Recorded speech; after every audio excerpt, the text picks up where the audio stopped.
Elle Barak menangis pilu saat dengar janji ayah barunya, Vincent Verhaeghe, putra Jessica Iskandar, minta peluk di tengah acara dinner.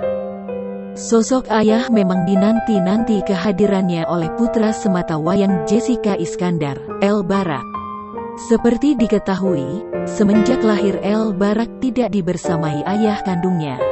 Elle dan Vincent Verhaeghe terlihat kompak di setiap kesempatan. Bak sudah memiliki ikatan darah. Tangis Elle pecah saat mendengar janji ayah sambungnya di acara dinner pernikahan Jedar dan Vincent Verhaeghe. Momen haru tersebut diunggah Erik Iskandar di akun Instagramnya, Jumat tanggal 22 Oktober tahun 2021. Terlihat Elle berdiri bahagia di samping pengusahaan resor tersebut, sedangkan Jedar duduk di samping piano.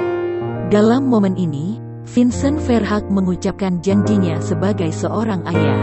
Ia berjanji akan menjadi ayah terbaik untuk Elle.